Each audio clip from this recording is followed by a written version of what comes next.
आज बजरलाल सरकार की कैबिनेट मीटिंग हुई। इस कैबिनेट मीटिंग में कई अहम फैसले लिए गए। अहम फैसलों की जानकारी देते हुए डिप्टी सीएम प्रेमचंद बेरवा और कैबिनेट मंत्री जोगाराम पटेल ने मीडिया से बात करते हुए कहा कि अब जयपुर में महाराणा प्रताप खेल यूनिवर्सिटी बनाई जाएगी, जिसमें खेलों को प्रोत्साहन देने और खिलाड़ियों को बेहतर प्रदर्शन के लिए सुख सुविधाएं भी उपलब्ध कराई जाएगी। साथ ही सिविल सेवा नियम में भी संशोधन किया जाएगा, जिसमें कर्मचारी की मृत्यु के बाद माता पिता को 30% पेंशन मिलती थी, अब जिसे बढ़ाकर 50% कर दिया जाएगा। तो साथ ही पर्यटन सेवा अधिनियम में भी संशोधन किया जाएगा। इस संशोधन के लिए आगामी विधानसभा सत्र में विधेयक लाया जाएगा, जिसको पास करके इस नियम में संशोधित किया जाएगा। ऐसे तमाम फैसले आज भजनलाल कैबिनेट में किए गए। वहीं फैसलों की जानकारी देते हुए इस पीसी के माध्यम से जोगाराम पटेल और डिप्टी सीएम प्रेमचंद बेरवा ने क्या कुछ कहा, सुनिए। उनकी फीस करीब 31 लाख के करीब थी और हमारे जो मैनेजमेंट कोटा की सीटें थी उसमें 9 लाख रुपए थी, तो जिससे कि हमारे मेडिकल कॉलेजों को भी इसमें नुकसान होता था कि वो सीटें खाली रह जाती थी और इसमें 9 लाख रुपए में हमारे को एडमिशन देने पड़ते थे। इसलिए उनको भी एनआरआई को बढ़ावा देने के लिए ये फीस में कमी की गई है। राजस्थान मेडिकल एजुकेशन सोसाइटी द्वारा संचालित मेडिकल कॉलेजों में 50% सीटें, गवर्नमेंट फीस कोटा 35% सीटें मैनेजमेंट कोटा और 15% सीटें एनआरआई कोटे की थी। इन कॉलेजों में एनआरआई कोटा सीटों की फीस को तर्कसंगत बनाते हुए संशोधन का निर्णय आज इस मंत्रिमंडल की बैठक में लिया गया। इन कॉलेजों में एनआरआई सीटों की वार्षिक फीस डॉलर में निर्धारित होने और 5% वार्षिक वृद्धि का प्रावधान होने के कारण अब तक 31 लाख रुपए तक पहुंच चुकी थी, जबकि निजी मेडिकल कॉलेजों की औसत फीस लगभग 24 लाख रुपए ही प्रतिवर्ष है। ऐसे में प्रतिभाशाली एनआरआई विद्यार्थियों को निजी मेडिकल कॉलेजों में प्रवेश ले लेते थे और अधिक फीस के कारण राजवेश कॉलेजों में एनआरआई कोटे की काफी सीटें खाली रह जाती थी। बाद में इन खाली सीटों को करीब 9 लाख रुपए वार्षिक फीस वाली मैनेजमेंट कोटा की सीटों में परिवर्तन करना पड़ता था, जिससे कि इन कॉलेजों का राजस्व हानि होती थी। कैबिनेट द्वारा इस लिए गए निर्णय के अनुसार राजवेश कॉलेजों में एनआरआई सीटों की फीस को मैनेजमेंट कोटा फीस का 2.5 गुना किया गया है। इस संशोधन व्यवस्था से वर्ष 2025-26 के प्रवेश सत्र में एनआरआई सीटों की फीस घटकर लगभग 23,93,000 रुपए प्रतिवर्ष रह जाएगी, जो एक निजी चिकित्सा महाविद्यालयों की औसत फीस के बराबर होगी। मुख्यमंत्री आदरणीय प्रेमचंद बेरवा ने एक ऐतिहासिक बिल मंत्रिमंडल द्वारा अनुमोदन का आपके सामने जिक्र किया। हिंदुस्तान के परिप्रेक्ष्य में महाराणा प्रताप का अपना जो महत्व है वो उससे आप सब परिचित हैं। महाराणा प्रताप जी के नाम से स्पोर्ट्स यूनिवर्सिटी बढ़ेगी, ये हमारे लिए और आप सब के लिए, राजस्थान के लिए और आजादी के जो दीवाने रहे हैं, जिन्होंने विपरीत से विपरीत परिस्थितियों में भी मुगलों के सामने घुटने नहीं टेके, उनके लिए गर्व का विषय रहेगा।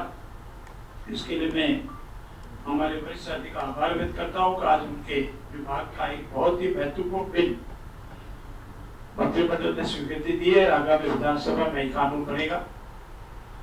राजस्थान में अभी सिविल सेवा नियम 1996 है, उसमें एक कार्मिक को उसके रिटायरमेंट पर समस्त परिलाभ का 50% तक पेंशन मिलता है और उसके स्वर्गवास के उपरांत, उसकी डेथ के उपरांत उसके माता पिता को 30% तक, ये जो उनको 30% तक पेंशन मिलती है। यशस्वी मुख्यमंत्री जी का मानना था कि वर्तमान युग में एक हमारे कार्मिक को अगर समस्त परिलाभ को जोड़ते हुए 50% तक की पेंशन देते हैं, तो क्यों न हम उसके डेथ के उपरांत उसके माता पिता को भी उतनी ही पेंशन दें, क्योंकि उनकी वृद्धावस्था होती है उसी स्टेज तक आते आते।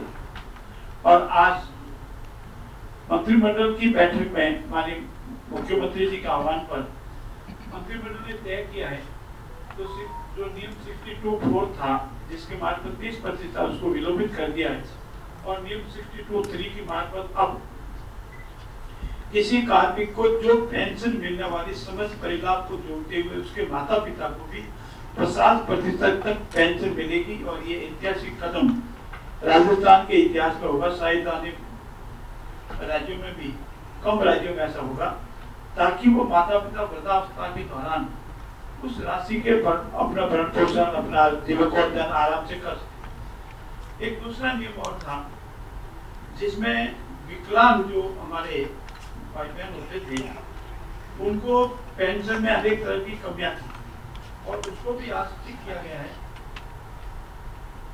एक पेंशन में मानसिक या शारीरिक निष्क्रियता के ग्रसित पुत्र अथवा पुत्री को विवाह के उपरांत नहीं मिलता था। अब इसमें संशोधन कर दिया गया है, जो भी निःशक्त पुत्र या पुत्री है विवाह उपरांत भी उन्हें वही लाभ पारिवारिक पेंशन का निरंतर मिलता रहेगा।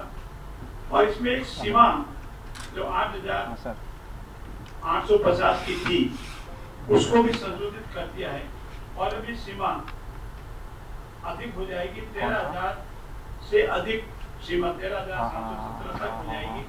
और ऐसी स्थिति में जो महंगाई का 55% तक ही उसको लाभ मिल पाएगा और जो निःशक्त पुत्र या पुत्री है उसमें जो पेंशन के लाइनर थे उसमें संशोधन किया गया है।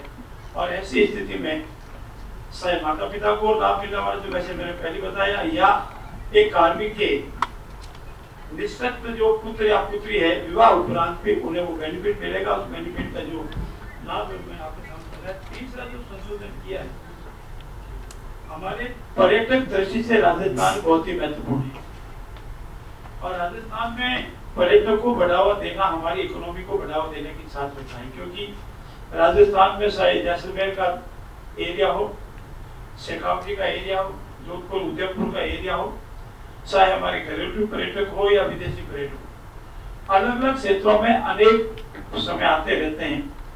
और पर्यटक सेवा में हमारे जो अधिकारी लगे हुए हैं उनका स्ट्रेंथनिंग करने के लिए हमने एक चतुर्थ पदोन्नति के जो इनको प्रमोशन मिलना चाहिए था उसमें संशोधन किया है। और अब हमारा जो वरिष्ठ निदेशक है, सीनियर जो डायरेक्टर है, उसको भी फोर्थ प्रमोशन जो कि वो वरिष्ठता तक पहुंच सकेगा, ये इसमें एक संशोधन किया गया है राजस्थान पर्यटन सेवा नियम 1976 में। और आज से ये जब भी हम इसको अनुमोदन हो जाएगा। और साथ ही साथ जो संग्रहालय सेवा नियम 1967, क्योंकि हमारे संग्रहालय को देखना भी बहुत होगा और उनमें जो हमारा पे लेवल 18 का जो लेवल था उसमें भी संशोधन कर दिया है। और अब नवसृजित पद सम्मिलित किया जा रहा है जिसमें विभागीय अधिकारियों की तृतीय पदोन्नति के अवसर उपलब्ध होंगे और जिससे कार्यों में गुणवत्ता, दक्षता व प्रभावी नियंत्रण स्थापित हो सकेगा। तो जो पर्यटक को बढ़ावा देने के लिए हमारा था उसमें भी आज ये 3 संशोधन किए गए हैं।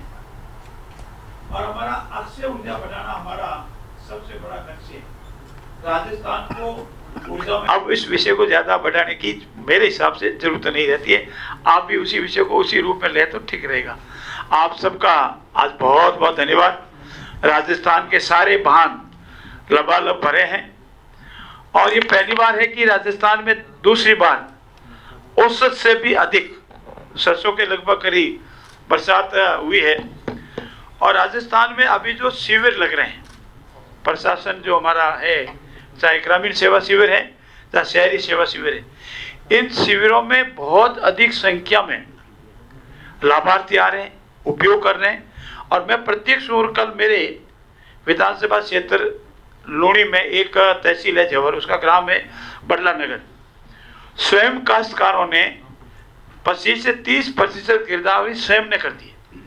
मतलब धीरे धीरे डिजिटाइजेशन का जो प्रभाव हो रहा है, पहले तो हम पेमेंट का आता था, दुकान में आता था, आज तक गिरदावरी जो होता है हमारा काश्तकार भी खेत में जाकर के इस मोबाइल के ऐप के माध्यम से स्वयं गिरदावरी कर रहा है। गिरदावरी में जो अड़चने आ रही थी वो सारी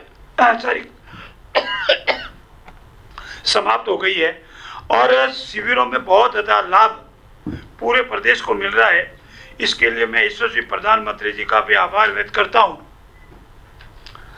और आपकी जानकारी के लिए बता दूं कि आगामी 25 सितंबर को माननीय प्रधानमंत्री जी का बांसवाड़ा में प्रस्तावित दौरा है। आप अनुमान लगाएं, प्रधानमंत्री जी पिछले 6-7 महीने में राजस्थान में चौथी बार आ रहे हैं। ये हमारे लिए गौरव का पल है। हमको काम करने में और अधिक उत्साह मिलता है, प्रेरणा मिलती है, और काम करने में अगर हमारे देश के और विश्व के सम्मानीय नेता का मार्गदर्शन मिलता है तो हमें और खुशी होती है। और हम सब, चाहे हमारे मंत्री परिषद के भी साथीगण हैं, हमारे पार्टी के वर्कर्स हैं, प्रशासनिक अधिकारी, सब तो लगता है कि हमारे काम की जान करके आदरणीय प्रधानमंत्री जी आ रहे हैं, इसलिए हम और अधिक क्षमता से राजस्थान की सेवा करने और राजस्थान को इस अमृत काल में हिंदुस्तान का सर्वश्रेष्ठ विकसित प्रदेश बनाने में रात और दिन लगे रहेंगे। हम हमारे संकल्प को पूरा करेंगे। बहुत बहुत धन्यवाद। धन्यवाद।